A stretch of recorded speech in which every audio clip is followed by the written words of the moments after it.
Hello, welcome to Keys to ESP. This is episode 11, and we are going to be continuing our discussion about Premier level team play. Joined with me today is the rest of Team ESP. We have One Deck Doodoo Josh. Bonjour. We have Adaptive Dennis. Yo. And Triad Chain Gang Benson. What's up? And I am your host, Harvest Time John.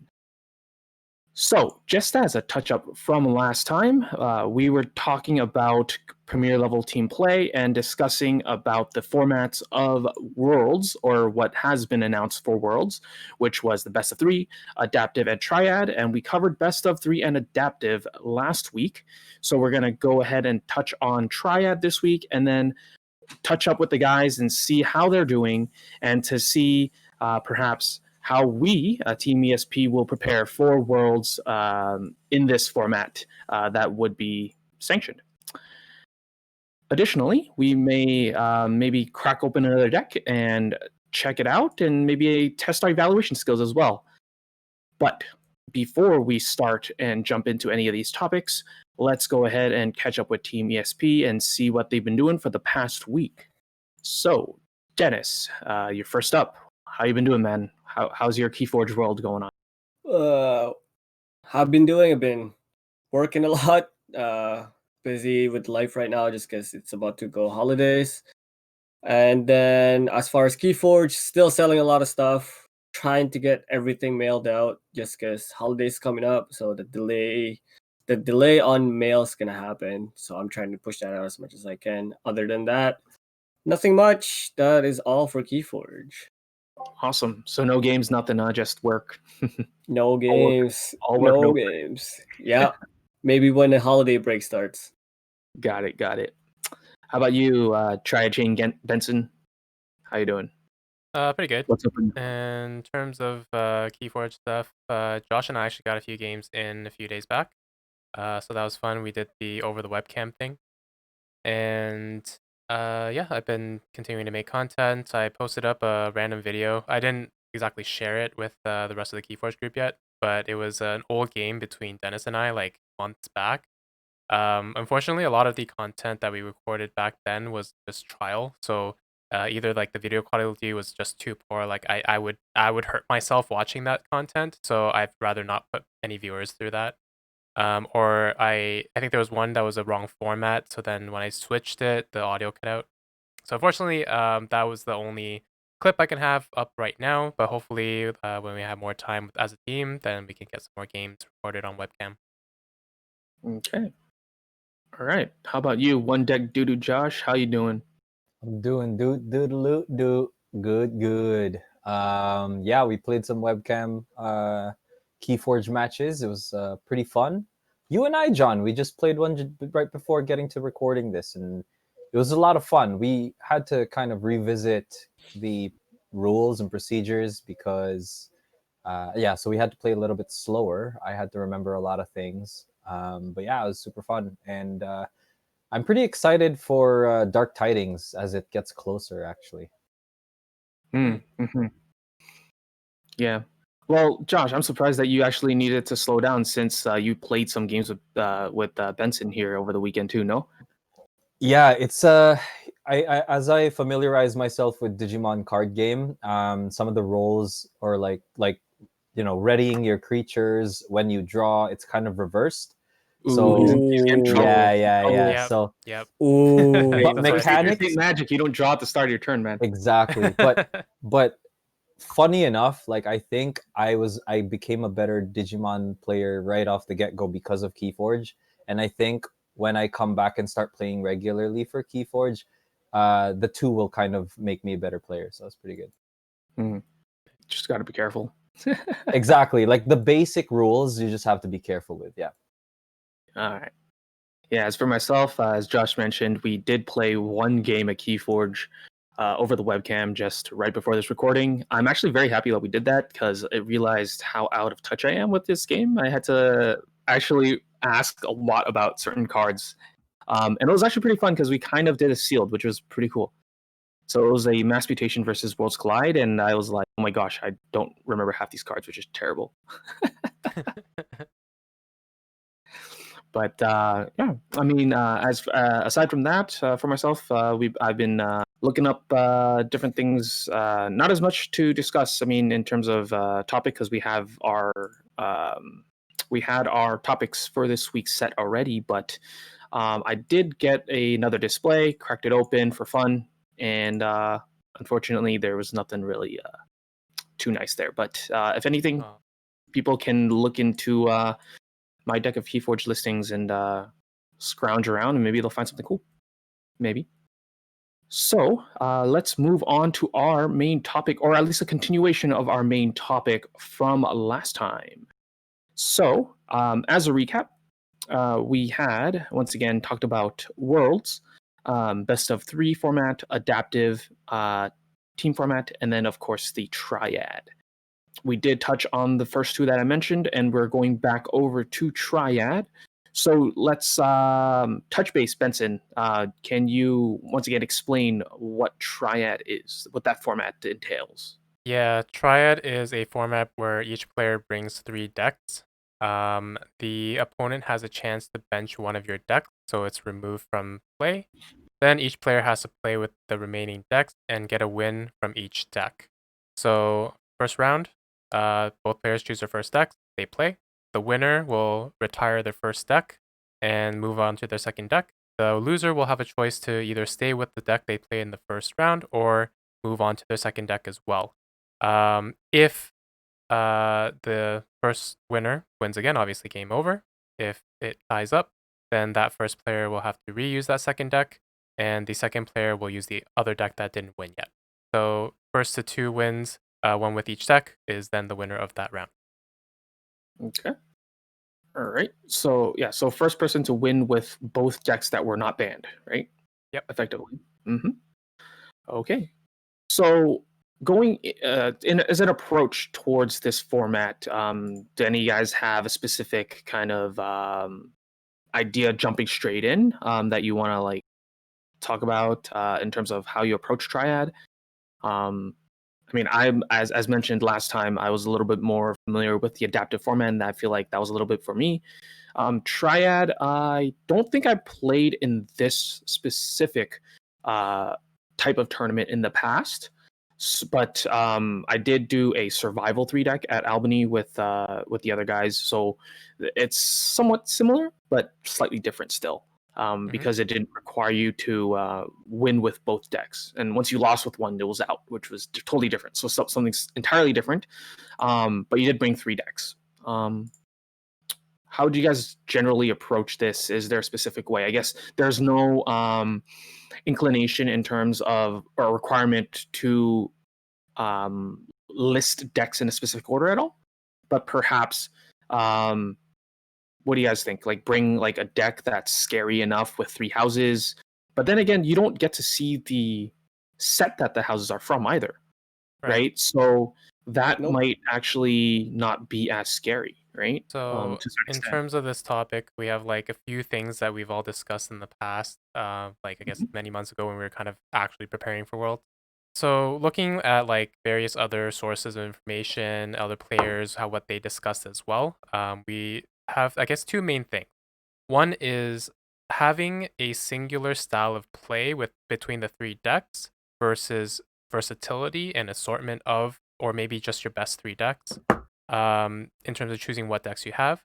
Or also another thing, another layer is having the same set of houses within all 3 decks. So when your opponent looks at them, it's like, which one do I bench? They have the same 3 houses. It's like you can't really because you're making a decision based off what houses each deck has.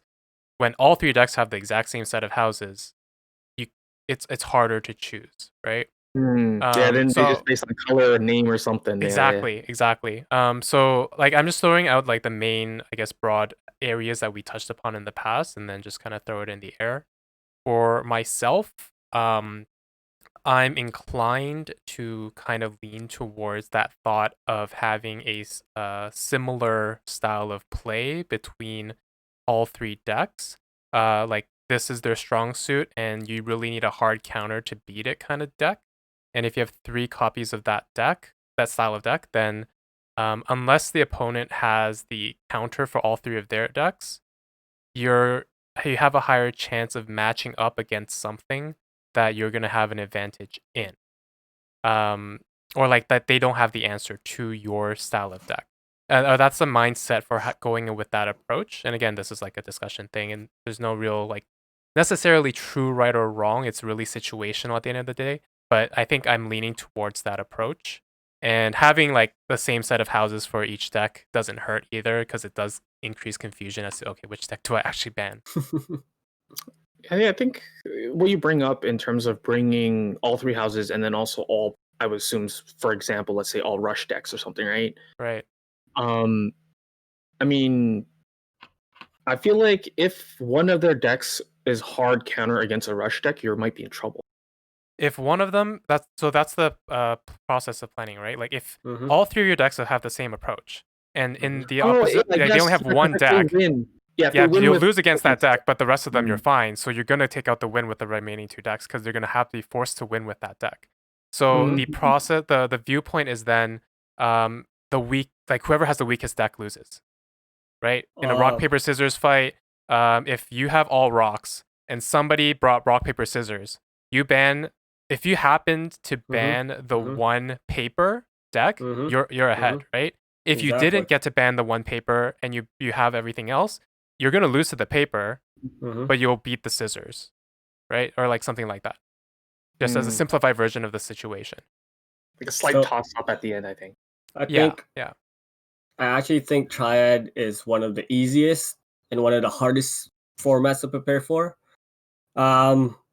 The way I see easiest is just like, let's say somebody brings 3 different, as Benson mentioned, 3 different style archetypes of deck, and my deck is very slow. It loses to rush decks. The only thing I'm gonna do is ban the rush deck.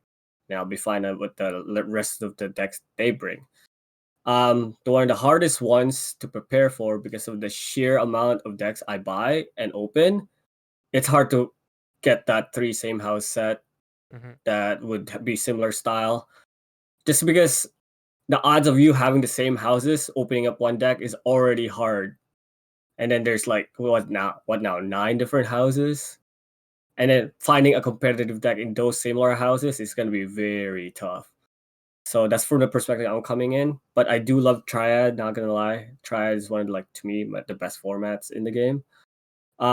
Just because you're not stuck to play with one deck. So would you try to get 3 of the same type of style decks then, Dennis? Oh, actually, yes. I already, for me, that's really the goal. Right now I have 3 different Triad sets of lineups of like a Brognar, a Dees, and a Shadows thing. Like that. I pretty much have 9 decks that I'm gonna bring, and they're all pretty much similar houses. So my point is, yes, I've done that just because I've bought a lot of decks, I've opened a lot of decks, so I've done it. And the other point that Benson mentioned is just like, if you bring a similar houses deck, like similar houses across each set, your opponent's not gonna remember whether your deck is gonna have, like, let's say, an interdimensional graph. If you have 3 logos, would they have 3 interdimensional graphs or like 3 library access? You know what I'm saying? So it creates that confusion. And then when you look at the Archon deck, you're gonna be like, oh, is this the one with the interdimensional graph? Can I go up? It's like stuff like that. So that's one way to prepare for Triad. Just create that mindset of like planning what to play against / what you want to play against. Because let's say, like I said, if I lose against a rush deck, automatically banning that rush deck. But if I know that I'm good against rush decks, I want to play against it. You see where I'm coming from? Like, you have a somewhat of a control during the initial that's based off of the houses. But I'm just saying that, are you planning to, like, I mean, for your kind of preference, would you be preferring to be what Benson said, where bring 3 decks of the same style? Definitely. Yeah, but because what you said, perhaps the houses might be a little different between them. Oh no, I will bring the exact same houses. I have 3 lineups of the exact same houses. So I will definitely not like expand. Like if I'm gonna go into a triad, that the set of decks I'm gonna bring are like 99% gonna be the same houses for sure. So what's the? I mean, I guess the question is like, what's possibly if someone doesn't have the ability to get all three of the same houses, but would you tell them to still stick with the same playstyle between the three decks? Like if you're unable to get like three of the same houses, right? But what would be your preference? I guess which holds higher priority? The same playstyle between the three decks, or perhaps the three houses are the same? Because also like even across sets, they're all a little different, right? In terms of how they play as well. So like, would you like for someone that's probably prepping for Worlds and looking into this, and if they're trying to get some advice? Definitely. For me, I'll give you an example. Okay, so let's say you bring a deck with like this Untamed Shadows, and you only have two of them, and then your third deck has like these Shadows and these Untamed and Saurian.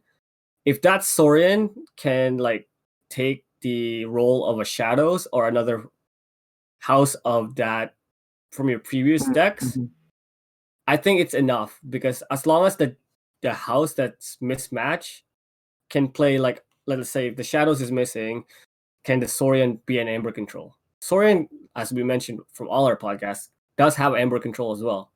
So as long as it takes the role of the house you're missing, to me, I would still bring that deck. As long as, to me, if it's the same play style, I'm gonna force my opponent to try for them to beat that style. If they have the hard counter between their three decks, that's good for them. But the chances are, like I said, it's a lot higher. A lot harder. Sorry.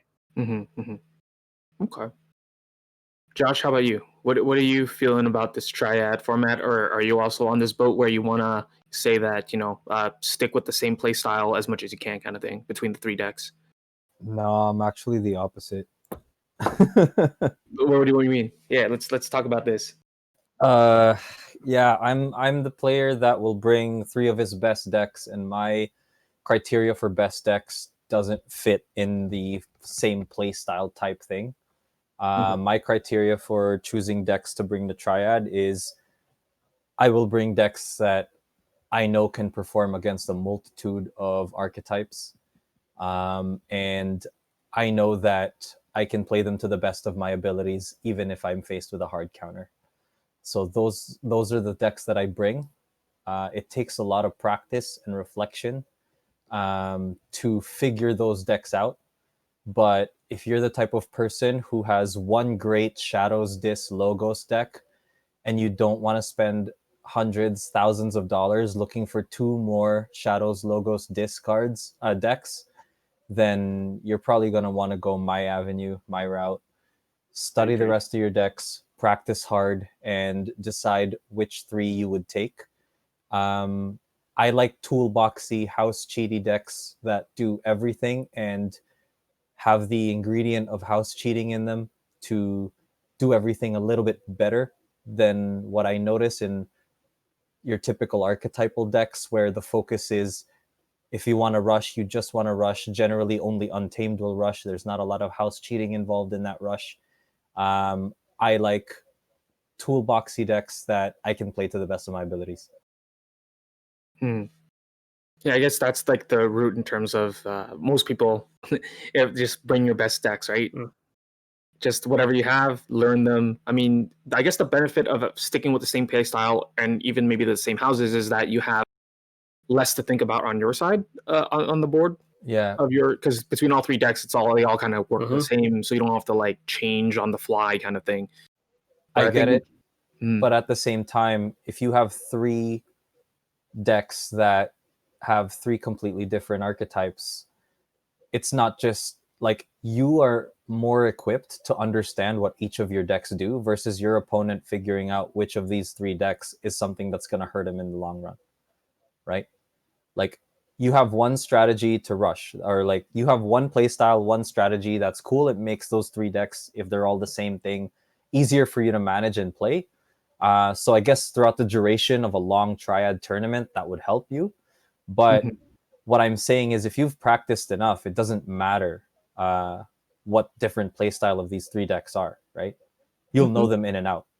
Like, you'll know them in and out. Like, the 3 decks that I brought to Volt Tour, I brought a Jenka deck, a house cheating Amber control deck, and I brought oh my gosh, it's escaped me, but they're completely different things. And I Face. did pretty good. Yeah, Faith is the house cheaty Amber control deck. You know, and dude, Though that's it. the Voltor was a different format. It was I Yeah, it's a understand. different 3 deck format. survival. I understand, but we're talking Yeah. about the exhaustion involved in playing 3 different decks across the entire Okay. tournament. That's the Right, same right. thing. That experience will be the same, whatever format. Yeah, I mean, I agree in terms of, I mean, I don't have those 3 kind of, like a specific play style, I guess, in terms of that. If anything, I would just bring 3 toolboxy decks if I have them, which a toolboxy deck doesn't necessarily have to have the 3 houses the same, because toolbox comes in all sorts of houses. Exactly. So I think, I mean, I would just bring whatever's fun. I mean, Yeah. that shows my little knowledge of this format, though.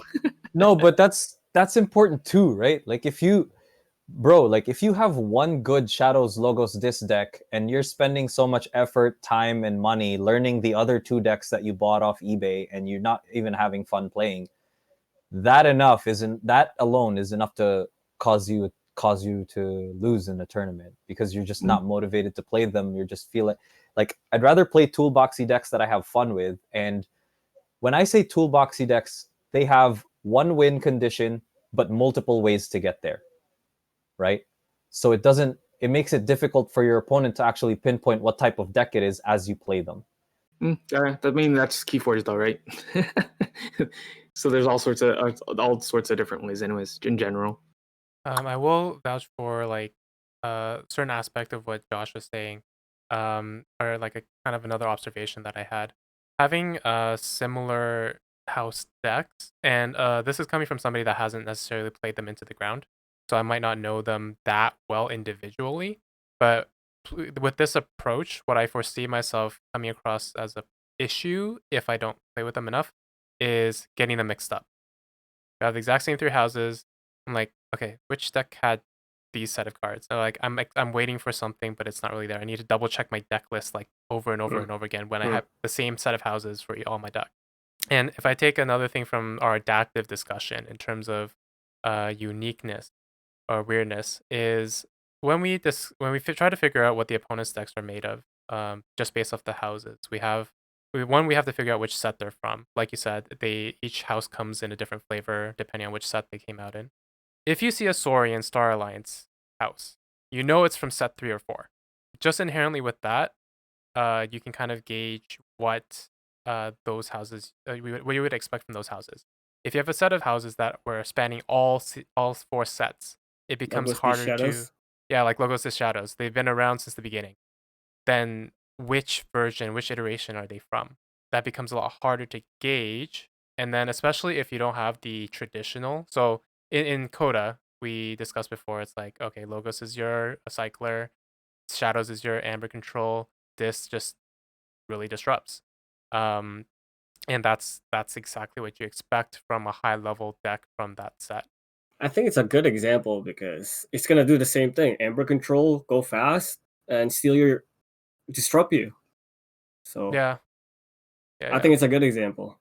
So let's say take that, and then you had like a deck that doesn't run that way, but the opponent benches it thinking that it would. Like it's a bunch of mind games that like that's more like additional layers to approaching this. Not exactly completely necessary depending on what your thought process is on the game.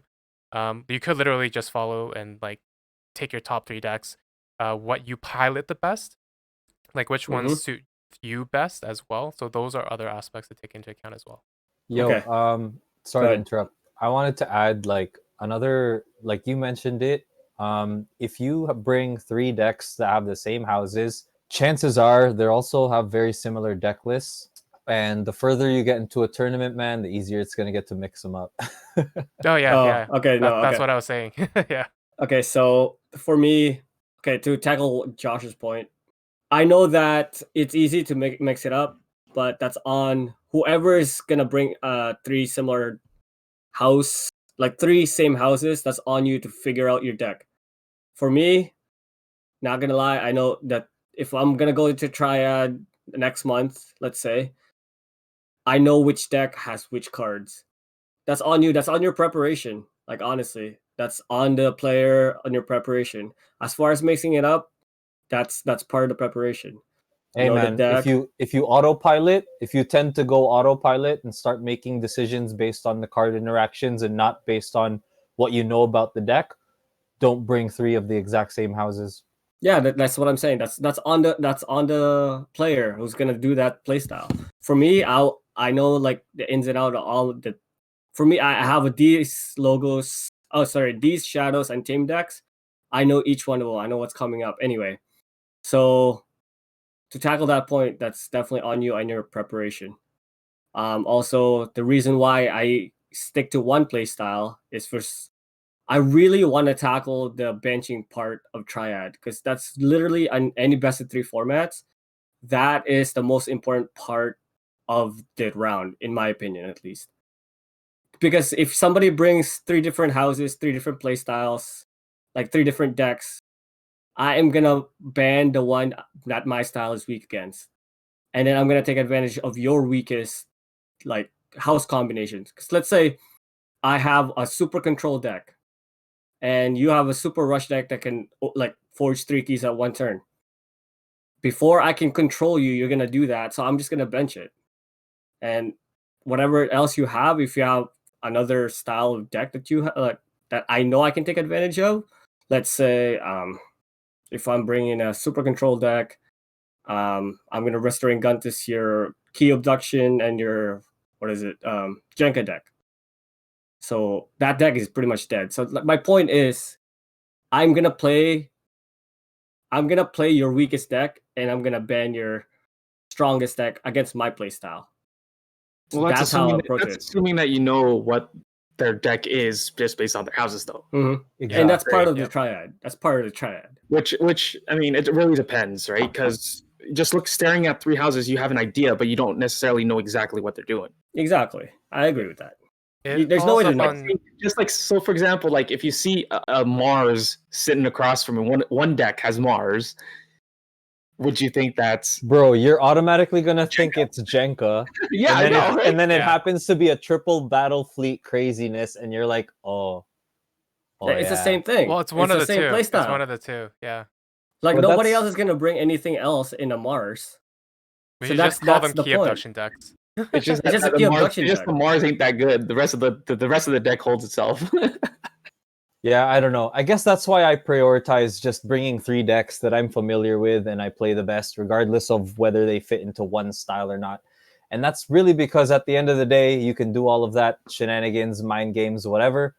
But dude, at the end of the day, it's gonna fall down to RNG anyway. So you might as well control what you can control and bring the best 3 decks that you bring.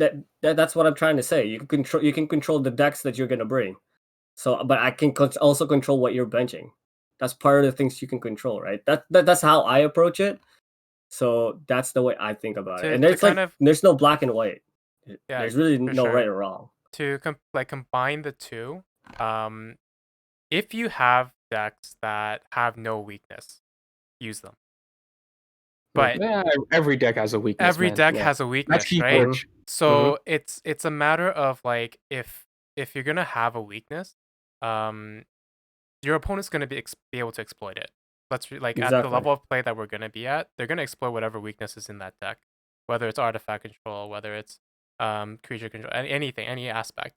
So depending on what you like, you need to know your deck, what its weak point is, to know what you need to bench on the opposite side, right? Because if they have your weakness, you need to bench that. If all 3 of their decks are your weakness, well, good luck. Then you need to be able to beat your weakness with your own deck. So like what Josh said, if you can play your deck that well that it's irrelevant what you face up against, then follow Josh's style and do that, right? That's what you're good at. That's what you believe will take you through the game. Then do that. For those of us that are like a little more focused on like the minor details, that every little bit, inching up every little bit of the part of the game that you can capitalize on. That's why we discussed this whole mentality of whether it is a point to make it so all your decks are the same type. Mhm. This is based off the assumption that there is that inherent weakness of decks all around. So again, this all follows the meta, and which style dominates right now is not very clear. But let's take for a moment, just for an example and argument's sake, step back into Coda, right? Purely Coda, no other sets available right now. What was king? Rush decks. Mhm. Rush decks and the steel based control decks, right? It was all about Amber, board didn't matter, etc. etc. So if in that meta everybody was like, the winning decks were the rush decks, you have 3 rush decks. It's a flat out race. Whoever has the Mhm. best rush deck is gonna win. Mhm. But if you were at the time, because we also had this similar discussion at the time, it's like, so do I go with the rush deck or control deck? Because there hasn't been that many worldwide competitions at the time to base data off of, right? So right now we know, if looking back, the best thing was rush.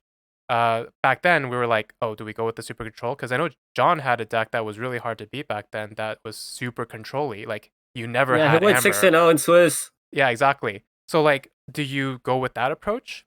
But what was that deck's weakness? And like, Rush. yeah, it was rush. So like, there was back in that set, it was a lot more clear cut, where different styles did have a much bigger impact. As the game has progressed, definitely I do feel like it's shifted and become a lot more blurry. But the structure is kind of still there. So these parts we can still debate on. Whether it has that big of an impact, I think, has changed since the beginning of the game back in Coda. But yeah, I think it's still worthwhile to discuss, and I don't think, like everybody else has said, there isn't necessarily a right or wrong now, because of how blurry things have gone at this point at Which set is a good 4. thing. So you're Which just is saying a that good there's thing. like multiple architects or Exactly. archetypes of Yeah, deck. it's a good thing. It's a good thing. That it's Definitely a good thing. It's definitely a good thing because it's not one dimensional. It's more expansive, plus more sets, more things we can do. Each house evolved for sure. The shadow, like main example of shadows in set 4 is not the same as shadows in set 2, even in set 1, right? Mm. Point is, it's a good thing that the game has evolved, and it's a good thing that there's really no meta right now because there's no organized play. So that's okay. Like, we're in a pandemic, so we all understand that. But when it comes back, I think the meta will set. But who knows? Maybe what our whole point is not even valid anymore. But we shall Mhm. see. We shall Yep. see. Yeah. Also, like, So- sorry, I just want to add on another step to the Triad thing. Um, when I played a Triad sealed, somebody was covering their Archon names. Which Oh is, to yeah, me, yeah. I would probably do that. Not gonna lie, if we're in Worlds, because if we're in Worlds and somebody's watching over us because we're the longest game, I'm gonna cover my deck name because I don't want to be. Not gonna lie. Some teammates, which is, I'll probably do the same thing. Look over, try to look at the deck name so you can search it up for day 2. And then we know which one to ban. Because let's say that deck has a interdimensional graph and you don't want to lose all your amber. That's another layer to that. Another thing is that I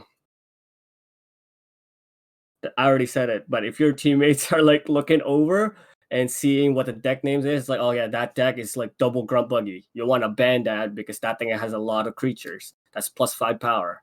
You know what I mean? You know what I'm saying? Also, if we're going to, as far as cost wise, if you're bringing a team and your team has a lot of decks, if you're going to a triad format and you want to do that whole one house type thing, your team can probably share decks. I would be willing to share like a deck with you guys if you think it fits in your play style. Because I'm not gonna use it. You know what I mean? Unless I'm using it, then I won't let you guys borrow it. But as long as it's all legal, there's like nothing illegal about that. I think it's fair if you look over somebody's like playing an Archon. But people do that though. Well, at a major event, you can't really prevent that stuff, and Yeah, exactly. at the same time, I mean, it's honor system to a certain extent where Fantasy Flight does state that no outside information can be used on day of tournament. But if it's like a multi-day event, then exactly, it is what it is, right? But you can't really prevent that stuff. You can. Like, to me, it's fair. If somebody's looking over like my deck list, I don't mind, but you gotta take the steps that you can to prevent that. For me, not gonna lie, because I want to say that I try to take it as far as I can get. I'd probably cover the deck names. Not gonna lie. Yeah, that's more of like tournament etiquette, and that's something we can cover on a separate topic. Oh yeah. But that's like too hardcore. Anyway. Yeah. So going on, we've kind of like went over all three formats fairly extensively and how perhaps we may prepare for each of them, just as an overview. But I was wondering, if we're going into Worlds, most likely we're hopefully all going to Worlds. Is there some general prep that you guys would do in terms of playing, right? Not specific to each type, perhaps, but what's some things that you think are beneficial for anybody? The easiest one, I think, is to know your decks. So we did bring this up in this discussion, is that know what you're bringing, and for sure being able to understand that you don't confuse each of the decks if you're bringing multiple decks in your format, to confuse them. I think another general one I would think is a very big one is to know the card pool if possible, and each of the houses that are associated with each of the sets. So that basically is just card knowledge, game knowledge of Keyforge. I think that's a very good way to learn and to understand, and of course being able to play your decks. But aside from that, do you guys have any other maybe tips or pointers for people that maybe that individual or that's putting a team together and be like, hey, we're just here to try it out. They perhaps aren't, maybe they take some of our tips and advice. What would you tell them? Josh, you got it? You got anything off the top of your head? Like advice for preparing for Worlds? Yeah. Just for like the high level tournament, going in for, they're going into Worlds. What should they do aside from, say, play their deck a lot, know what they're bringing? I mean, if anything, they can also shoot the moon and sign up a sealed, but who knows? That's you. No, that's you. I might just do that because I get nervous enough, right? Yeah, I mean, besides practicing that same deck, play other decks. Play other strong decks. Face other strong decks. Figure out what your local meta is, and then try to take a look at other content creators, look at other online tournaments, figure out what everyone else is playing on TCO. It's a global tournament, right? So the meta is like different based on region, location, because the decks are just going to be different. Overall playstyle might be the same, archetype might be the same, but there's going to be subtle changes in each way people play their decks. So, like what I did at Albany, I predicted the meta to be Rush and Control, and I brought House Cheating and Ember Control, and I lasted long enough to beat Rush decks because they ran out of Rush. I lasted long enough to beat Control decks because they had fewer creatures and I had a big board. Just things like that, right? So if you can predict what you think people are going to mainly bring, in addition to your confidence and your playability, you should be fine. Okay. So coming from Josh, he's looking fully trying to understand, play the meta. Yeah, because it sounds like a lot of people around me are going to be bringing some type of Amber generation. So fair enough. I know what I'm bringing. Awesome. Dennis, you got any tips, pointers, basic stuff? I don't want to. Okay, I'm gonna try to keep it short, but probably will fail at that. First thing first, I cannot overemphasize the fact that you have to know your decks. Definitely, whatever format you're doing, you have to know your deck. The overall 2 episodes that we did, you definitely have to know your deck. Not gonna lie, like I'm not gonna go into why, but you have to know your deck. Number 2, I would prepare for it differently for each format that I'm gonna go into. We covered Triad, so I'm gonna skip at that. In adaptive, first things first, know your deck. Number 2, run it against a bunch of other stuff. Run it against the control, the rush, the weird decks, weird combo decks, Quixelstone, whatever, etc., etc., etc. Run it against, and Yeah, then the make second it go against the gamut. Yeah. exactly, and then play it with chains. Play it with 1, 2, 3, 4, whatever chains, because you want to know how much, like you want to know how many chains your deck can take for it to actually not be as consistent, not even as strong, because it's going to be the same strength, in my opinion. You got to figure out how consistent it can be based on how many chains you have. That's Well, why to me, wouldn't that change depending upon which type of deck and even which other deck you're playing against, though, in terms of how many chains? it definitely will, Yeah. definitely will. So my point with that is like, for me, I brought a toolbox kit deck to an adaptive. A teammate here, Benson, played it with 9 chains, like 9 chains. And I thought, to me, I was like, I think that's enough for the deck to not be consistent. Still consistent. Still consistent. My point is just like, you have to figure out, to me, it's more important to have consistency and an adaptive rather than, I don't know, I guess the strength, but not gonna lie, if it's still gonna be strong, but you have to keep it consistent. And as far as best of one, literally run it against the gauntlet again and again and again. Because best of one, you can't adjust anything. You just have to figure out what it can do and how it can perform against other stuff. Like, you gotta run it against the gauntlet, because you can't predict on best of one, right? You just go and play. Oh, best of 3, sorry. You just go and play. So that's how I would prepare for each different format. Okay. So coming from Dennis, just effectively play your deck and Play your deck. understand it inside out. Yeah, yeah. Okay. How about you, Benson? I agree with playing your deck. So just kind of reiterating what Dennis already said, it's the practice against various types of playstyles with that deck. So it kind of depends on your format too, but this is fairly good for general practice as well. You want to see where it shines, where it'll fail, against what, if it's strong against what it's weak against, and so practice testing against different playstyles can help with that.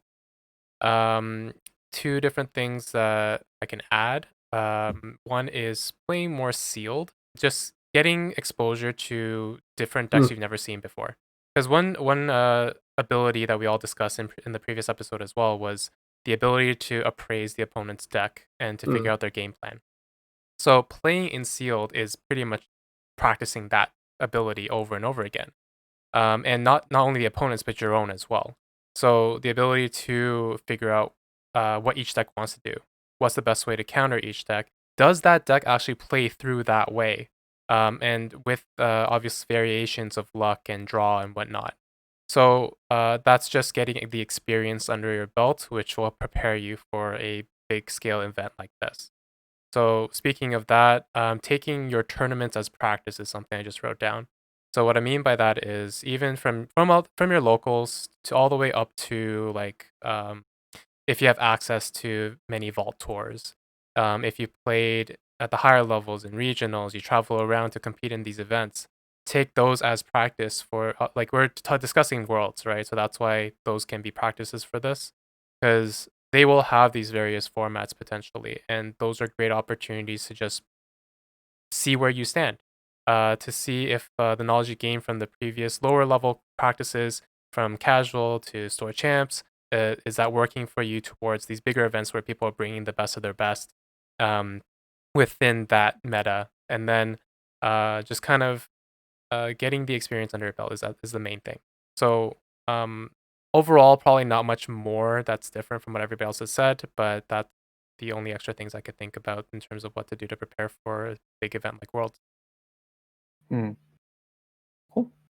So I feel like, yeah, in terms of being able to understand the card pool knowledge, sealed can help that as well, and helps you understand a little bit more about how certain decks play and especially how certain cards interact.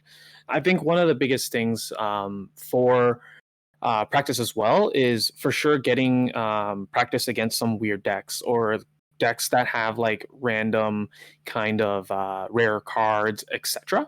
The example I would give is that in our Toronto meta, one big thing when we went to the Albany Vault Tour is that none of us really had experience with Quixelstone decks, and that really caught a lot of people off guard, like especially myself. I believe it caught Josh. Was Josh or Benson? It was me. I think it caught. Yeah. Okay, Yeah. Benson. Yeah, it caught him off guard too, because when I saw it, I was like, "Oh God, what is this thing?" And I was like, "Oh, I kind of remember this from like just listening to other podcasts and people discussing the Quixelstone thing." And then, but I just kind of like threw it by the wayside because no one in our meta really played a really strong Quixelstone deck, or even had one that was viable in tournaments and stuff, right? And it's a rare card, so not many people up here actually seen it or seen it in action in a strong deck. Once we saw it at Albany, we were like, oh crap, this is not good.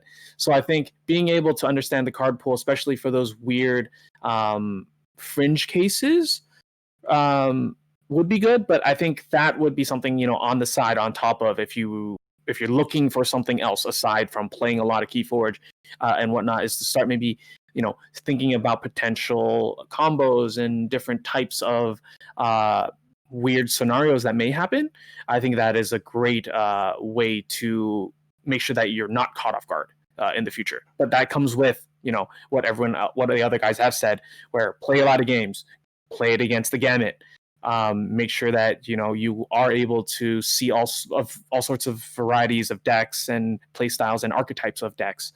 And I feel like in general, play more Keyforge. Playing more Keyforge is never a bad thing. Well, Yep. I wouldn't say never, but yeah, it's fun. Awesome.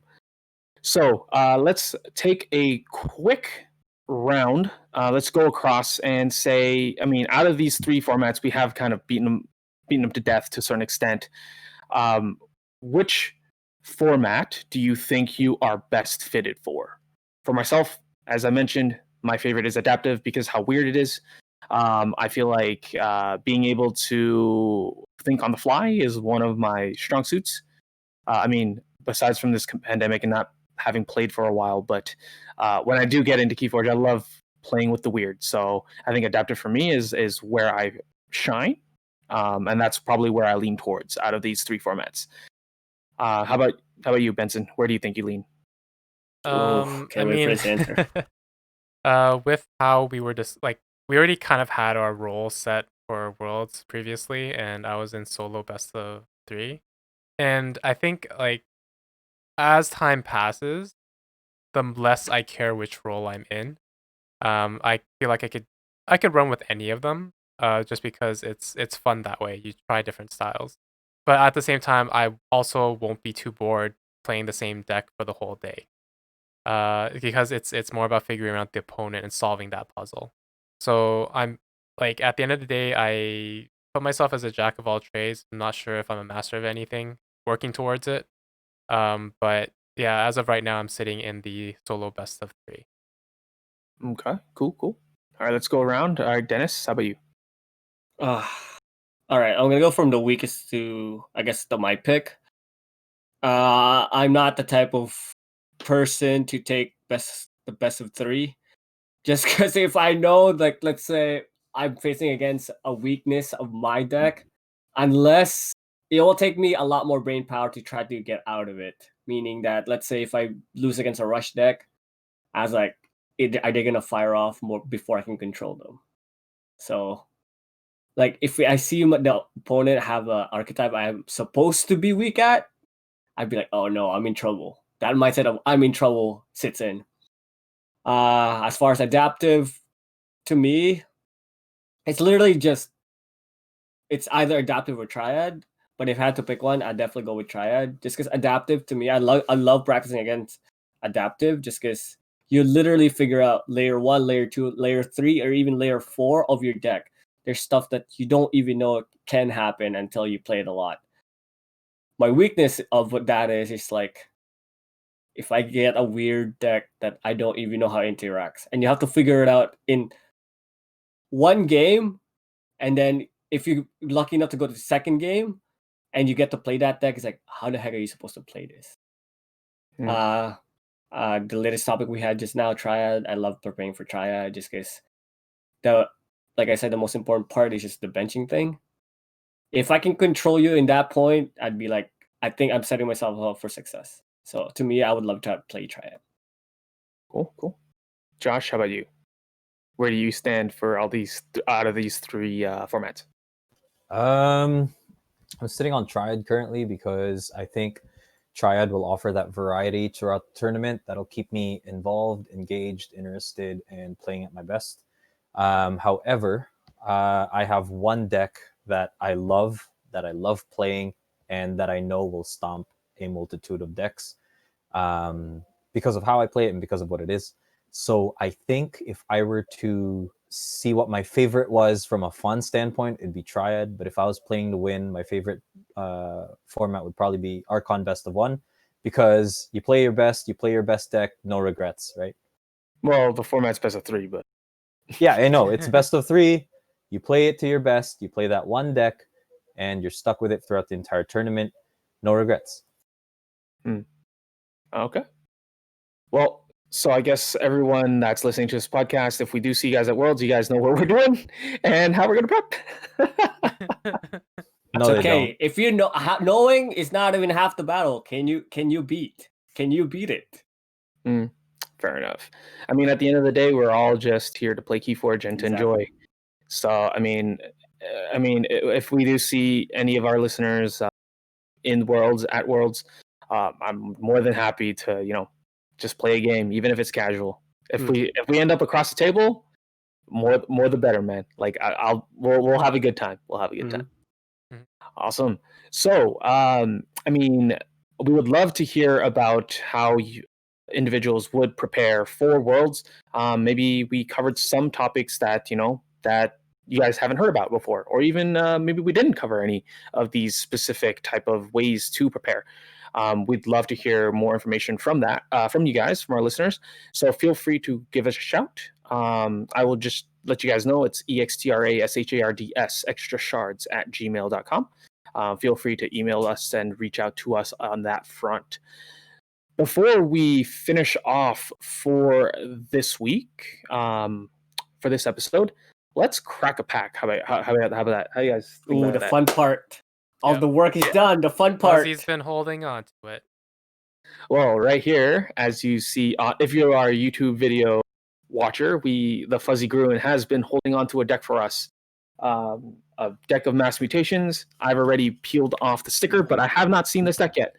So let's go ahead and crack it open, and let's take a look, and let's see what we're going to see this time. Last time we pulled a deck that was Ulysses, which was really sad. Yeah. Hopefully this time we will pull something better. All right, so cracking it open, the guys are all seeing this on stream as well. The first house is Saurian. It's a mass mutation deck, by the way. Second house is Sanctum. Ooh, So we okay. got a lot of big dudes. Interesting. We got a lot of big dudes coming in. These. Last one, Oh, Untamed. Untamed. Oh, That's interesting. it's So not bad though. I don't know. I don't know if I like that. Saurian, Sanctum, Untamed. Dennis says he doesn't like it. I'm thinking Benson might be over the moon because he has his favorite house in here in mass mutation. Where are you sitting at, Josh? Just looking at 3 houses: Saurians, Sanctum, Untamed. I don't know. I just like Saurians. All right, fair enough. All right, let's crack it open. Oh, it's a green, yellow Archon. What is this? Green. I can't tell. And it's the name is The creature. Oh, that's that a cool name. rises with Danger. I like that name. Ooh, the creature that rises with danger. All right. What do you guys think so far? I mean, Dennis, last time you called it, you said a Ulysses deck was terrible. Do you have any insight onto this name, the creature that rises with danger? There's no like, you can't predict this because it's a sentence. Creatures have been middle of the pack for me. There's a chonkers in that deck. I can't predict it. It's hard because there's no factor. There's no determining factor. There's no unique name. It's a sentence. I think it's gonna be a mid-level deck. I don't know. There's the chonkers in that deck. Wow, already calling it a mid-level deck. It's a mid-level deck. Just by the houses and the names. This is Triad banning right here at its finest. There's a chonkers in that well, deck. no, if it was competitive play, then it's gonna be the best version of it. In which case, that's an 80 sauce right there. All right, so and then we got Josh saying that there's going to be a chonkers in here. Unfortunately, there is no chonkers. Oh, I meant the other deck. You meant the other deck? Yeah. All right, guys. So the deck list is here. We'll take a look. All right. So under All right. Sanctum, we got a Bulwark, a Champion NFL, a Commander, Font of the Eye, Lieutenant Gorvnal, 2 Baronons, a Bring Low, 1 Scrivener Fabian, a Shoulder Armor, Master of the Grey, and an Opal Knight. All right. So, I mean, Sanctum, so. Hey, having a fond of the eye is never a bad thing. It's a 64. True. Let's look at the Saurians. So we have a Beware of the Ides, Citizen Strix, which is enhanced, Conicorn Octavia, enhanced Faust the Great, Galeotropes, Spoils of Battle, enhanced Theros Centurion, 2 Dark Centurions, a Gladiodontus, a enhanced City Gates, and an Imperial Road. As for Untamed, we have a Fandangle, a Ghost Hawk, a Keyfrog. Oh, we have 2 Mythal Apes and a Mythal Queen, a Pismire, Rapid Evolution, a Resurgence, enhanced Amber Spine Mongrel, is that a Bumblebird? That's a Bumblebird. No chonkers. Josh is saying Bumblebird, 64. And a Scout. And a Mythal Queen. Alrighty, so what do you guys think, guys? This deck list. I mean, there's a Master of Grey. No, Master you don't want that. You don't want that card in your deck right now. That Keyfrog is gonna be dead. What was Master of the Grey? Destroyed effects cannot trigger, right? No, that's not just opponents. No. Your opponents cannot resolve bonus icons. Yeah, bonus icons. All right, yeah, true. Okay. So which one is the one that destroy effects cannot trigger? I don't think that guy's in here. Yeah, okay. All right, so I got it confused. Yeah, so that's fine. Oh, that's a good card then. So you got 7 enhanced. Oh, you need to open that deck to figure out what the enhancement on Thero and Faust, because those are interesting. Enhanced on Thero Centurion and Faust? Why? What are you looking for? If Faust has a capture, you don't have to exalt it. If Faust has a capture, you don't have to exalt it? Yeah. Because Faust +1 for every creature you have an Amber on. Oh, yeah. So you increase automatically, that's what you're saying. Yeah, and then the thing is, your Saurian has a lot of capture. Oh, sorry, your Sanctum. If Faust is alive, you have a Bring Low too? Ooh. Yep. There's a lot of Amber control in here. So I'm going to try my best to crack open just the top to open it up. But aside from that, I'll take a look here to see what those enhancements are. The other good thing is the Opal Knight, which hits even power creatures, can be used to destroy a Keyfrog, and it doesn't hit, I think, the majority of your creatures. Oh, I think the majority is odd. Oh, yeah, true. Well, actually, no. Bulwark, NFL, and Governor are even. Baranon are odd. Scrivener is odd, I think. Scrivener's are 3, yeah. Master of the Grey actually might be even. Okay. All right. So maybe half. Let's see. Oval Knight kills even numbers, right? Yep. Let's see. Octavia's odd. Strix is odd. Faust is even. Galeotops, I think, is even. Gladiodontus is odd. 15, Thero is even. Galeotrops is even. Faust is even. Yeah. About but Dark Centurions are 5s, I think, right? Mm-hmm. Yeah. Wow, there's a lot of So it's like there's a lot of creatures in this deck. Oh my gosh. Yeah. There's a lot, yeah. You got Pismire for Ember Control and Untamed as well. I think you have a lot of Ember Control. The problem's generating. All right, so City Gates. Let's see. City Gates has a capture. Thero Centurion is a draw pip, unfortunately. But Faust the Great is a capture pip. Oh, nice. Okay. So I guess you can increase the key cost by 2 right away with Faust playing it down. Yeah. Citizen Strix is also a capture pip, so that's not bad. No, that's bad. Oh, no, because you get the Exalt. Yeah. Yeah. Oh, that's bad. Yeah, that's a little counterproductive. But you do have your Fabian, and it does give you. Wow, let's see how many capture pips there are, though. That's true. Each capture can be steel. 3, I wish there was a Ludo in here. That's true. 7 capture pips total. The shoulder armor has double capture pips.